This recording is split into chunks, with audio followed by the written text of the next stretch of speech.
Hi ಗೆಳೆಯರೆ, ಎಲ್ಲರಿಗೂ ನಮಸ್ಕಾರ. IPL 2025 ನೋಡಿ. ಇದೇ ಕಾರಣಕ್ಕೆ RR ವಿರುದ್ಧ ಪಂದ್ಯ ಸೋತ CSK ಮತ್ತು ಪಂದ್ಯ ಮುಗಿದ ನಂತರ ಋತುರಾಜ್ ಗಾಯಕ್ವಾಡ್ ಹೀಗೆ ಹೇಳಿದ್ದಾರೆ. ಹಾಗಾದರೆ ಸುದ್ದಿಯ ಸಂಪೂರ್ಣ ಮಾಹಿತಿ ಏನು?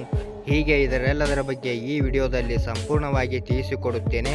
ಆದ ಕಾರಣ ಈ ವಿಡಿಯೋ ಸಂಪೂರ್ಣವಾಗಿ ನೋಡಿ. ಆದರೆ ಅದಕ್ಕೂ ಮುನ್ನ ನೀವು MS ಧೋನಿ ಅಭಿಮಾನಿಗಳಾಗಿ ಈ ವಿಡಿಯೋ ನೋಡುತ್ತಿದ್ದರೆ ಈ ವಿಡಿಯೋಕ್ಕೊಂದು ಲೈಕ್ ಮಾಡಿ ಮತ್ತು ಇಂತಹ ಹೊಸ ಅಪ್ಡೇಟ್ಗಳಿಗಾಗಿ ನಮ್ಮ ಚಾನಲನ್ನು ಸಬ್ಸ್ಕ್ರೈಬ್ ಮಾಡಿ. ಹೌದು, IPL 2025 ರಾಜಸ್ಥಾನ್ ರಾಯಲ್ಸ್ ತಂಡವು ಚೆನ್ನೈ ಸೂಪರ್ ಕಿಂಗ್ಸ್ ವಿರುದ್ಧ 6 ರನ್ಗಳಿಂದ ಗೆದ್ದಿತು. ಇನ್ನು ರಾಜಸ್ಥಾನ್ ರಾಯಲ್ಸ್ ತಂಡ ಮೊದಲು ಬ್ಯಾಟಿಂಗ್ ಮಾಡಿ 20 ಓವರ್ಗಳಲ್ಲಿ 182 ರನ್ ಸವಾಲಿನ ಮೊತ್ತವನ್ನು ದಾಖಲಿಸಿತು ಮತ್ತು ಇದಕ್ಕೆ ಪ್ರತಿಯಾಗಿ ಚೆನ್ನೈ ಸೂಪರ್ ಕಿಂಗ್ಸ್ ತಂಡವು 20 ಓವರ್ಗಳಲ್ಲಿ 176 ರನ್ ಗಳಿಸಿ ಸೋಲೊಪ್ಪಿಕೊಂಡಿತು. ಇನ್ನು ಪಂದ್ಯ ಮುಗಿದ ನಂತರ CSK ನಾಯಕ ಋತುರಾಜ್ ಗಾಯಕ್ವಾಡ್ ಅವರು ಪೋಸ್ಟ್ ಮ್ಯಾಚ್ ಪ್ರೆಸೆಂಟೇಷನ್ನಲ್ಲಿ ಸೋಲಿನ ಬಗ್ಗೆ ಕೆಲವು ಮಾಹಿತಿಗಳನ್ನು ಹೇಳಿದ್ದಾರೆ.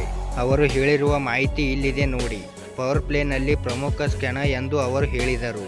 ಇನ್ನು ನಿತೀಶ್ ರಾಣಾ ಅವರ ಬ್ಯಾಟಿಂಗ್ ಚೆನ್ನಾಗಿತ್ತು ಮತ್ತು ಫೀಲ್ಡಿಂಗ್ನಲ್ಲಿನ ತಪ್ಪುಗಳಿಂದ 8-10 ಹೆಚ್ಚುವರಿ ರನ್ಗಳನ್ನು ನೀಡಿದ್ದು ಸೋಲಿಗೆ ಕಾರಣವಾಯಿತು. ಇನ್ನು ಆರಂಭಿಕ ಆಟಗಾರರು ಉತ್ತಮ ಆರಂಭ ನೀಡದಿರುವುದು ಸೋಲಿಗೆ ಪ್ರಮುಖ ಕಾರಣವಾಗಿದೆ ಮತ್ತು ಈ ಹಿಂದೆ ಅಜಿಂಕ್ಯ ರಹಾನೆ ಮತ್ತು ಅಂಬೇಟಿ ರಾಯುಡು ಅವರಂತಹ ಅನುಭವಿ ಆಟಗಾರರ ಕೊರತೆ ತಂಡದಲ್ಲಿ ಕಾಣುತ್ತಿದೆ ಎಂದು ಅವರು ಹೇಳಿದರು. ಇನ್ನು ರಾಜಸ್ಥಾನ್ ರಾಯಲ್ಸ್ ತಂಡದ ನಾಯಕ ರಿಯಾನ್ ಪರಾಗ್ ಅವರು ತಂಡದ ಗೆಲುವಿನ ಬಗ್ಗೆ ಸಂತೋಷ ವ್ಯಕ್ತಪಡಿಸಿದರು. ಮಧ್ಯಮ ಓವರ್ಗಳಲ್ಲಿ ಕೆಲವು ವಿಕೆಟ್ಗಳನ್ನು ಕಳೆದುಕೊಂಡಿರುವುದರಿಂದ 20 ರನ್ ಕಡಿಮೆ ಗಳಿಸಿದರು ಎಂದು ಅವರು ಹೇಳಿದರು. ಮತ್ತು ತಂಡದ ಬೌಲಿಂಗ್ ಮತ್ತು ಫೀಲ್ಡಿಂಗ್ನ ಪ್ರದರ್ಶನವನ್ನು ನಾನು ಖುಷಿಪಡುತ್ತೇನೆ.